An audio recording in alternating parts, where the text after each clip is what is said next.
platicar un poquito de lo que son los trastornos mentales, enfermedades principales que hay en la actualidad. Tenemos aquí a Emanuel, un invitado. Bienvenido. Gracias. Aquí listo para desenvolvernos y ver qué podemos, a qué conclusiones podemos llegar, o si es que hay conclusiones para empezar, ¿no? Pues conclusiones como tal no creo, porque son temas muy amplios y bastante extensos, sí. Pero son de interés. Sí. Son de interés porque actualmente la gente trae muchos problemas y no sabe identificarlos. Entonces vamos a darle un poquito de ese énfasis para identificar qué es cada cosa. Claro. ¿Sí? Igual, si gustas iniciar con... Pues a mí me gustaría iniciar un poco con la historia, porque me hace un poco curioso el hecho de que todas estas nuevas enfermedades de la ¿cómo se le llaman? La nueva escuela de todas estas corrientes psicológicas, el clásico, ¿no? De que tu abuelo, tu tío, tu papá te decían, no, esas cosas antes en mi edad no existían. Exacto.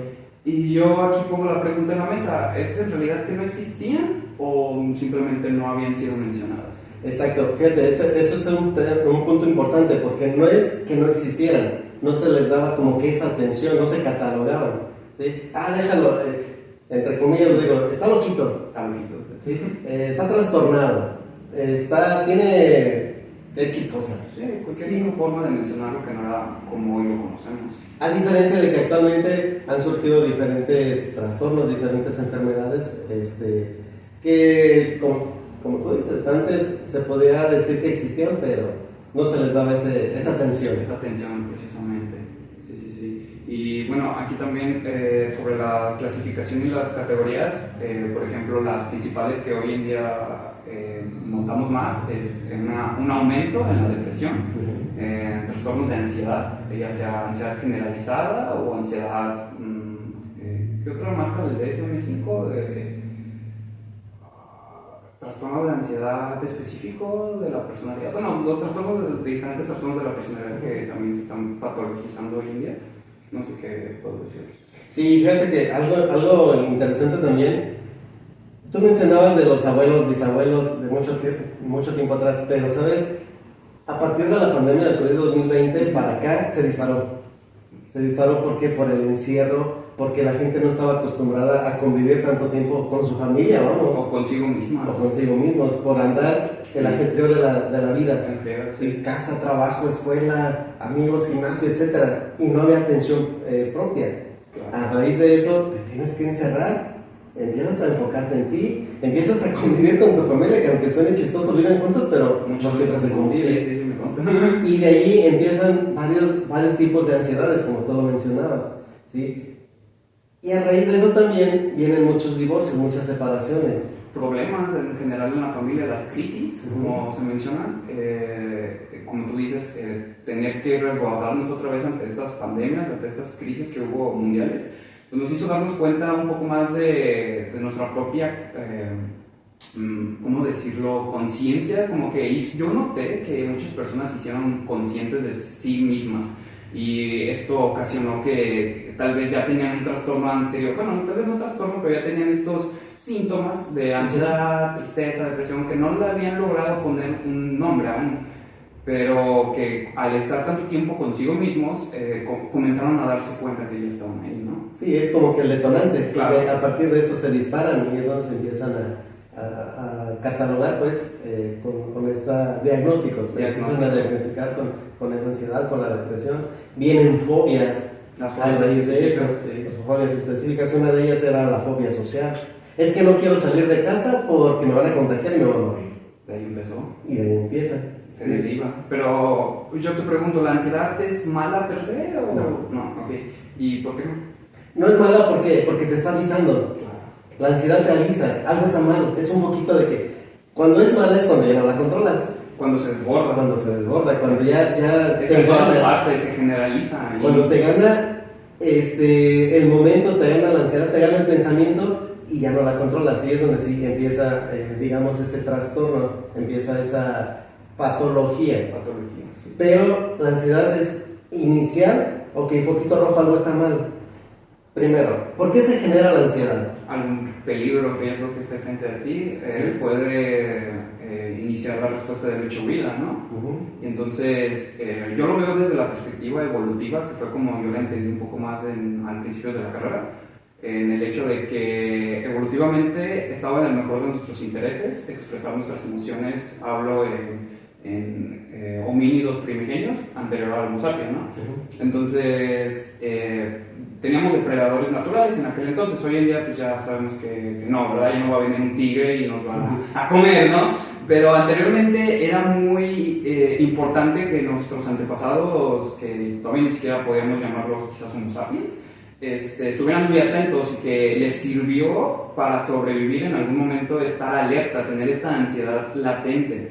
Pero ¿qué pasa en el momento en el que ya no hay un tigre que te está acechando y es un tigre imaginario que, pues no sé, muchas veces las redes sociales nos despiertan esta ansiedad? Yo lo noto desde la globalización o el mundo contemporáneo en el que nos encontramos, en donde todo está interconectado, ¿no? O sea, ahorita yo me puedo meter a mi teléfono y darme cuenta de lo que está pasando en la Franja de Gaza, ¿no? Y eso me puede a mí despertar esta ansiedad, pues ahora sí que ontológica, ya que no la tengo presente, y entonces, ¿en qué momento se patologiza? ¿En qué momento es normal que yo la sienta? Ahí es como que algo que me gustaría como que definir un poco. Ok, punto uno. La ansiedad se genera principalmente por sobrepensar y más en el futuro. Uh-huh. Hablas tú del ejemplo, ves en noticias, ves en redes sociales que hay guerra en Irak, que hay guerra en la Franja de Gaza y todo ese rollo, pero a ti no te afecta. Entre comillas, no te debería de afectar porque tú estás acá. Sí. Hay un, ahora es como dicen, hay un mundo Hay de un distancia, de mundo diferencia. literal de distancia, sí. Pero ¿qué pasa? Que empezamos a imaginar. Imaginar, pensar. Y nos creamos historias que no son reales en nosotros, pero las patologizamos porque pensamos que algo nos va a afectar, pero viene a futuro. Y si después si se extiende la guerra por acá, y si se hace la tercera guerra mundial, y si empiezan las bombas nucleares, y si empiezan con armamento fuerte y que se van contra Estados Unidos, que a Estados Unidos y que nos va a pegar acá y que pum. Aquí das un buen ejemplo de lo que es un pensamiento circular. Exacto. Que es lo que potencializa la ansiedad. Eso hace que si algo que inicialmente, bueno, se le conoce como efecto también bola de nieve, ¿no? Uh-huh. O sea, empiezas con una ansiedad mínima, pero luego empiezas como de, y si luego, y pum, y crece. Y todos son easy, o sea, como tú dices, se van hacia el futuro. La ansiedad nunca es de un evento pasado. No. Ahí vamos a hablar de otro tema. De otro tema, claro. Así que regresarte al pasado genera depresión. Tristeza, depresión, angustia. Por el hubiera. Él hubiera hecho, hubiera pasado. Y si hubiera hecho esto, y si no hubiera dicho, y si no, y es por hubiera, y hubiera, pues no existe porque queda en el pasado. Exacto. Y como no puedes cambiar esas cosas, te genera esa depresión. Pero bueno, primero la ansiedad. Regresamos, claro. ¿Sí? Entonces, eso es lo que pasa. Ahora, un ejemplo más aterrizable aquí. Empieza la ansiedad porque tengo que pagar renta, tengo que pagar colegiaturas, tengo que pagar la luz, el gas, el servicio, el internet, la comida y que bla, bla, bla, y empiezas. Cuando es controlable, cuando es algo controlable antes de patologizarlo, tú dices, ok, tengo que hacer esto y esto y esto y esto. Empiezo a trabajar en ello. A ver, voy a recibir mi sueldo de aquí para acá, para acá, para acá, tranquilo. Pero ¿qué pasa? Que empiezas con esas ideas en tu mente donde, ¿y si me cortan la luz? ¿Y si me cortan el agua? ¿Y si no tengo esto? ¿Y si la renta? ¿Y si no pasa? ¿Y si me enfermo? ¿Y un hasta el accidente? infinito puedes seguir imaginando cosas porque la mente, pues, la mente no tiene como en ese sentido un límite. El límite está en tu imaginación. Ahora sí que, pues, sabrá Dios qué tan grande sea. Pero si no le pones ese tope a la imaginación, genera la ansiedad. Y es una ansiedad que ya no se controla y es una ansiedad que te trae, por ejemplo, ¿cuáles son los síntomas de ansiedad? Según el DSM-5 suele ser incapacidad para concentrarse, presión en el pecho, una constante sensación de angustia y incapacidad de prever o planear el futuro. Sí, y nos vamos a los síntomas físicos. Taquicardia, sudoración excesiva, falta de respiración, ¿sí? Desesperación de que quieres salir corriendo y olvidarte de todo y hasta golpear, gritar y sacar esa bomba que está a punto de explotar. Querer soltarlo, sí. Cuando se controla, tú dices, ok, a ver, a lo mejor respiro, me relajo, me concentro, regreso al hoy, al aquí y a la hora, ok, me relajo, respiraciones profundas. Si eso no ayuda mucho, ok, entonces a lo mejor me pongo agua fría enfrente, cabeza, nuca, respiraciones. El chiste es tratar de autocontrolarte. Controlarse, sí. ¿Qué pasa si no te controlas? Vienen todos estos desbordamientos. Viene ese desborde. Y aquí es donde ya entra un poco más sobre la regulación del individuo que está pasando por esto, ¿no? Ya empieza a dejar de ser funcional.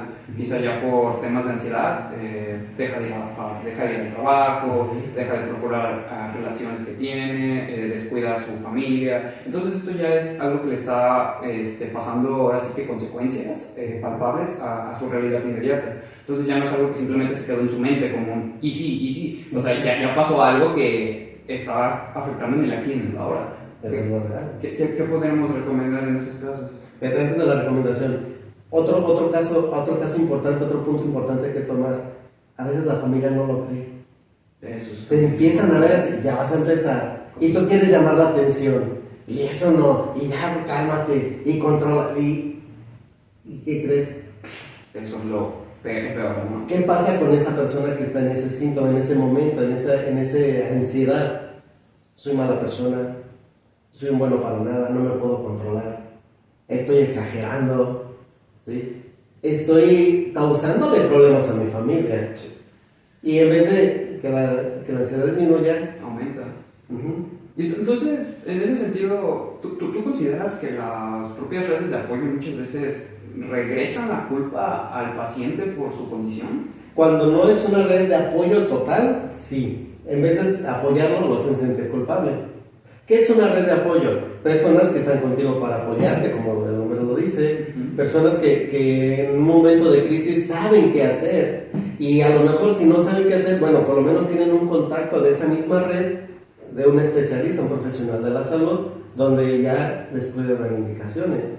Pero lo principal es eso, tener esa red de apoyo. Mamá, papá, hermanos, tíos, vecinos, amigos, gente de confianza. ¿Sí? Porque si te vas con una vecina con la que tienes problemas, en vez de ayudarte, tal vez sí, no, le das herramientas para que te siga atacando y crezca esa ansiedad. No sea lo más idóneo. Entonces aquí mencionas que un profesional de la salud sería como que lo más idóneo para esos momentos de crisis. Entonces, en la diagnosticación, ¿quieres que pasemos al tema sobre los diagnósticos de redes sociales? Ok. Antes de eso, me preguntabas hace rato una recomendación. Ok. Primero, identificar qué está provocando esa ansiedad. ¿Sí? Si es algo real y actual, o es algo imaginario y muy a futuro. ¿Sí? Primero, identificar de dónde viene. ¿Por qué me estoy poniendo así? ¿Cómo empieza? Es que de repente ya empieza con la desesperación y luego hay quienes empiezan con las uñas, se empiezan a jalar el pelo, las pestañas, las cejas, y se empiezan a arrancar. Muchas actualizaciones, por lo que veo, ¿no? O sea, en estos casos sí noto como que quizás el dolor, bueno, yo lo pienso así, que el dolor como que te regresa un poco a aquí, ¿no? O sea, que la gente inconscientemente quizás busca autolesionarse como para dejar de pensar, dejar de tener... No es tanto dejar de pensar, es para desviar el dolor. Sustituirlo por otro. En vez de ser un dolor emocional, lo convierten en físico. Claro. Sí, lo transforman. Pero es muy peligroso. Se están haciendo daño. Se están haciendo daño, igualmente. Entonces, aquí vemos luego muchas chavitas de secundaria, primaria, prepa, que se autolesionan con cortes y mucha gente simplemente es como, quiere llamar la atención, como decías, ¿no? Pero hay algo más detrás de eso, ¿no? Quizás sea como una especie de llamado de ayuda que no saben cómo expresar. Y aquí yo creo que es muy importante y como mensaje que si ustedes notan estos indicios de que alguien se está ocasionando daño, más allá de juzgar o criticar, más bien mejor preguntemos, ¿no? Oye, ¿necesitas ayuda? En lugar de juzgar, acompañar. Yo creo que es muy importante. Parte de la recomendación es identificar de dónde viene el origen de la ansiedad. Ok, que no lo identifiqué porque nomás me llegó y no sé. Ok, tratar de empezar a respirar, de autotranquilizarte. ¿Sí? Respiro profundo, me aterrizo al aquí y a la hora. ¿Qué puedo hacer? Si estoy pensando mucho en el futuro, ok, pues para el futuro no sé qué vaya a pasar. Lo estoy imaginando. Ok, aterrizo, realidad, ok. Agua agua fría, como te decía, ya sea paños de agua fría o hielo, si tienes frente en esta parte de la cabeza, en la parte superior, en la parte de atrás, en la nuca. En el occipucio y en la mollera. Entonces, y todo eso te empieza a calmar. El otro día hice un ejercicio con una persona que venía con una ansiedad, pero desbordada, que Ya hasta la respiración empezaba a costar, ¿no? entonces, lo primero que hice fue darle hielo. Le dije, ponte así, no se calmaba. Le dije, póntelo en la palma de la mano y concéntrate en el hielo. Y fíjate cómo se va derritiendo el hielo. Y fue tan así que me está quemando, concéntrate. Y pum, su mentalidad se distrajo. El problema que traía pensando, como que se fue desvaneciendo. ¿Por qué? Porque aquí ya había algo real aquí en su mano, y dejó de fantasear.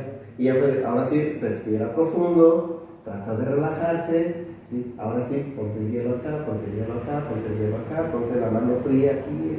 Y fue respirar. Y se tranquilizó. Entonces buscar ese tipo de técnicas. Claro, porque también es muy importante dejar en claro que no a todos les va a servir las mismas técnicas, porque cada cabeza es un mundo. Hay algunos que les sirven un poco más la parte auditiva, ¿no? Es como de, si tú notas que alguien está en esta crisis de ansiedad, yo creo que eso lo hacer es como de, ok, dime 5 sonidos o 5 colores que veas, ¿no? O sea, algo que lo regrese aquí. Exacto. Es lo que se busca muchas veces, ¿no? Quienes agarran bolsas de hule, de papel, y respiran para ir controlando la respiración. Eso también es muy útil. Fíjate, y hay personas, va a sonar chistoso, pero hay personas que solamente necesitan un abrazo. Claro, sí. Necesitan ese contacto físico. ¿Por qué? Porque de repente vuelvo a lo mismo, a estas ideas, me siento solo, me siento sola, nadie me entiende, nadie me apoya, no hay nadie, ¿sí? Y eso de no hay nadie es, a ver, aquí estamos, esa red de apoyo que está mencionando. Ven, tranquilo, relájate. Y sentir es algo liberador. Regreso a la parte biológica. Somos seres humanos que crecimos en sociedad, ahora sí como dice el meme, ¿no? Vivimos en una sociedad. Sí. Pero pues, estamos muy acostumbrados a vivir siempre cerca de otro de nosotros. O sea, no podemos, por más que queramos vivir en soledad, es imposible, por más que tú tengas a tu amigo que diga, sí, yo no necesito a nadie. Yo que tú lo dudaría más que nada. Y sí, parte de esto de las redes de apoyo es que la palabra sana, dice Carl Rogers en el humanismo, platicarlos, ¿no? Muchas veces, a veces, si no tienes tampoco la accesibilidad de un profesional, alguien de mucha confianza que tengas, y platícalo con toda confianza, exprésalo, y créeme que tal vez salgas de ahí no con tus problemas emocionados, pero sí con un poco más de tranquilidad. Mencionas algo importante también. Cuando encuentres a alguien de confianza, platícalo, exprésalo, sácalo. Porque ¿qué crees que redes sociales, hijo de cómo te están dañando? Redes sociales. Tengo un problema y pum, subo a Facebook, subo a Insta, subo a TikTok. Tengo este problema, ¿qué me recomienda? Ah, caray. Créeme que de los 2,000, 3,000, 5,000 amigos que tienes, 1 o 2 que son tus verdaderos amigos te van a preocupar. Los demás te juzgan, te critican, se burlan, te ignoran, no les dan importancia. Muy cierto. Y aquí con las redes sociales también es como que bien difícil definir quién sí puede, como, bueno, más bien la atención que tú mereces ahí, porque yo lo veo como una moneda de intercambio. O sea, tú cuando publicas algo en redes sociales no lo haces sin esperar nada a cambio, ¿no? O sea, ya lo dicen los axiomas de la comunicación, todo comunica, es imposible no comunicar. Entonces, hasta el mismo silencio te está comunicando algo. Precisamente, incluso que te quedes callado ya te está comunicando algo. Entonces, el que tú estés publicando algo en estas redes sociales, aunque tú digas, no, yo no lo hago porque quiero, porque me gusta,